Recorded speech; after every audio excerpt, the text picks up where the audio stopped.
Alright, it's a beautiful sunny day, if not slightly windy. I'm done with all my trips to the city and a whole bunch of other stuff. I've got a treatment for multiple sclerosis coming up in a few days, and I need some mental health time, so I'm going to go away. However, while I've been away previously in the city, this thing's been in mothballs. So we need to check a few things and turn a few systems back on. So we're going to run through what I need to do for that. Now, first of all, we need to turn the 24 volt system on. Now I have some voltmeters here. Our 12 volt starting system's still pretty good voltage, that's good. We need to turn on our 24 volt system, which involves folding the seat back here, going to the main switch box, turning on the main breaker, which will turn on a couple of things, namely the 24 to 12 volt converter in the back. And alright, so we're at 27.3, that's pretty good. Let's go check a few other things. So in the roof box there is a 4G modem that should now be booting up. The weather station's got a bit of spider webs over it. Clean that off. Let's have a look in here. How are we going for solar? We've got 1 amp coming in solar, but we're pretty much charged, so it's probably dumping most of that through the shunt. Alright, we need to turn on inverter down here, which will be good. The 24 to 12 volt regulator, we'll check that in a bit. Our box of stuff is all right in there. Let's go around the back.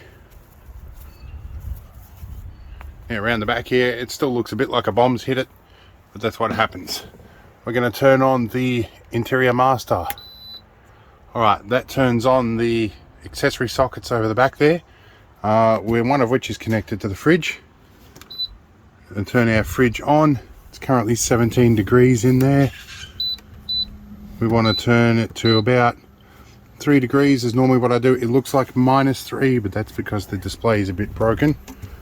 We'll let it get cool in a bit. We need to put a few things in here. I need to check a couple of things here. Let's open this. Our fridge and our boiling vessel are connected. We need to turn on that switch if it's not already on. Well, it apparently was already on. That's okay. Let's go to run. Okay, so we don't have anything on here. Where are we? Might have been wrong. That might need to go that way. Alright, now we have oven power. We have heat on that. We need to put some water in the boiling vessel. We've got power on all of that. My clock up here, let's zoom in a bit. My clock there has turned on, which means the inverter's fired up. I've got a blue light there, which means my battery monitoring system is on the go. I've got some food floating around up there I've got to sort out, and some tins that will fall out if I drive. But we're going to do an air conditioner check in a moment. I usually have my 2 outer jerry cans, but the inner one's empty. We're going to fill that up in a minute. But we're going to walk past the other jerry cans, which are of course on the side. I didn't check.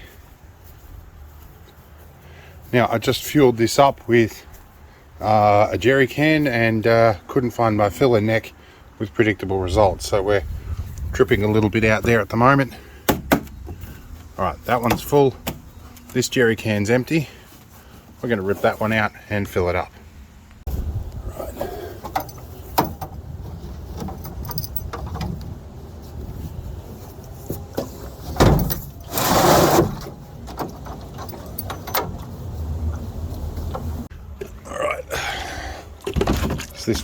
This one normally rides down on the floor when we're traveling, stops it tipping off. So our fridge getting cold. Fridge is starting to get cool. So here we go. Now we need to look at our battery analyzer, see how much power we're pulling. Now before we do battery analyzer stuff, I want to put some water in this so I don't accidentally turn it on and cook it. Because the thermal fuse blew a while ago in this when it ran dry, boiled dry. And I haven't been able to source another one, so it's jerry-rigged. I have to be a little careful not to turn it on when it's empty.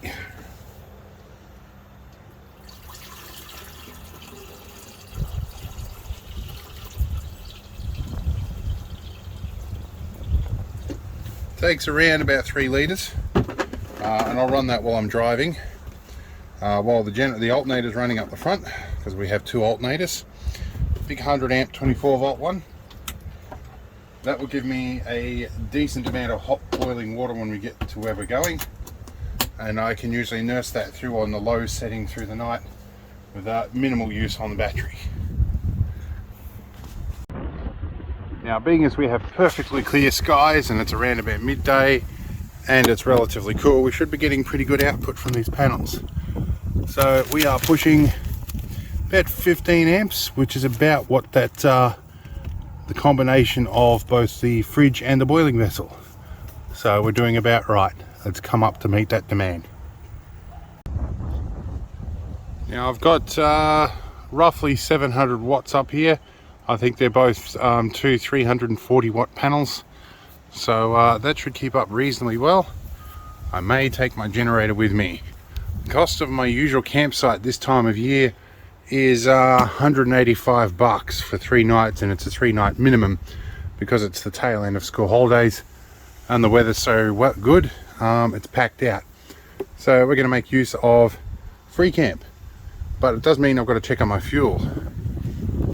Now, unfortunately, while I might be a famous YouTuber with some 3,000 odd subscribers, it doesn't pay very much. In fact, I only get paid every 2 months at this point, because with YouTube, you have to make 100, or at least in Australia, you've got to make 100 Australian dollars before they pay out. So at this point, I don't make $100 a month, and so I get paid every 2 months. And my sponsors give me a bit of free product or some discounts. I don't actually get paid by my sponsors. I've only got one member at the moment, so I'm going to have to do this on next to no money. Anyway, let's see. Turn our ignition on. We are on the right hand tank here. Let's see where we're at on the right hand tank.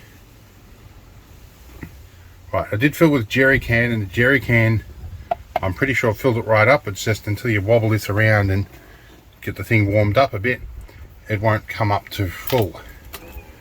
Well, let's go this one, swap to our left hand tank, and we've got a little less than a quarter.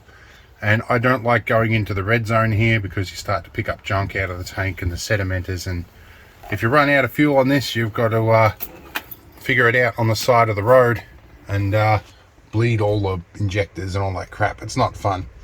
It does have a manual lift pump, so it's not impossible to do. It's just not something I like having to do. So we probably will want to throw in a little bit more fuel, because this thing, when I'm towing that thing, pulls about 30 litres to the 100k. This is a 62 litre tank.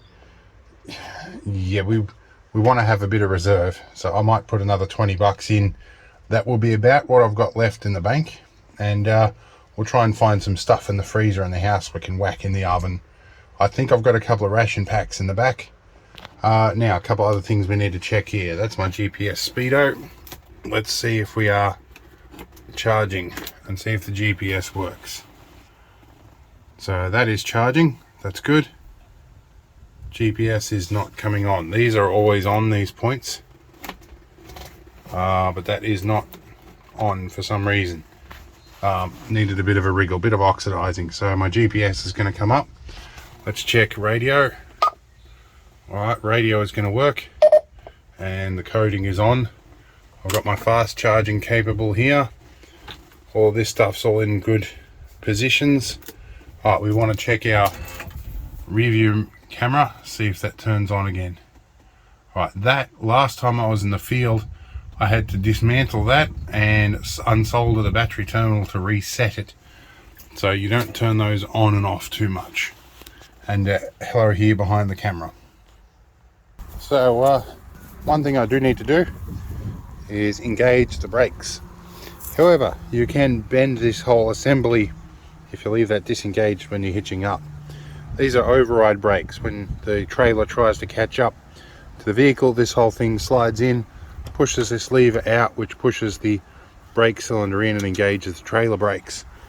Handy stuff. I'll do that for the moment because I'm going to hitch up, but I need to remember to disengage that. Now, before I went away, a couple of these tyres were a little on the flat side, and I topped them up. Oh, that feels a little on the spongy side. We might check that. That one's okay. Yeah, these are between 3 and 5 psi. These things, the max pressure is like 7. The low pressure, oh, that one is going to need a top up. That one's okay. That one's okay. That one's okay. Well, I have a compressor on board, and we need to remove that too. Alright, now we're going to do a couple of basic fluid checks here. See where we're at with the oil. The oil is on the high mark, that's good. And we will put some more water in this. I'll leave that cap off to tell me. We want to check power steering because the 6-wheel drive has power steering. It has a slight leak somewhere. Where are we in this? That looks pretty good. I do have some spare fluid on board. Coolant, I think we're pretty right on that. We do have a coolant leak somewhere, I'm pretty sure. We are below the finger mark in that. I have some D-min water I might put in there. See how we go with that. Let's check brake fluid. This is a challenging one to do one-handed. Should have brought the mag mount. We're good on brake fluid. I'm careful of that. I don't want to put debris back in the brakes. Come on. Back on the top, dude. Alright, and clutch fluid. Should be pretty good on that. I'm going to leave that one because it's too hard to get off one-handed. Fuel filter and oil filter, we're going to do that at the oil change next. We need to top up on wash water. Other than that, we're pretty right. I do need to adjust the wash nozzles. I don't have the correct tool to do that though, unfortunately. At some point I'm going to put a bar along the top here with spray nozzles and get better pressure. Either way, let's top the water up. Alright, water container here, loosen you up.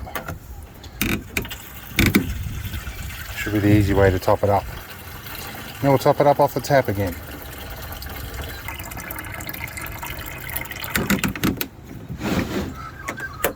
There we go. Alright, let's see if she starts up. Alright. Oh, that's right. We've got start solenoid problems. I haven't replaced the solenoid yet, but I think it's an ignition switch problem. Alright. Swap these around again. That's going to be the next thing to do, is the ignition switch. I have one spare. Alright, we're going to let all this warm up. We're going to take off. See you in a couple of days. Don't know if any video will come out of this, but I'm exhausted. I need the mental health time. I'll see you all on my return, and I'm putting out something every day, so there'll be a video scheduled tomorrow. Don't know what that is. Here's to enjoying the mystery video. See you later.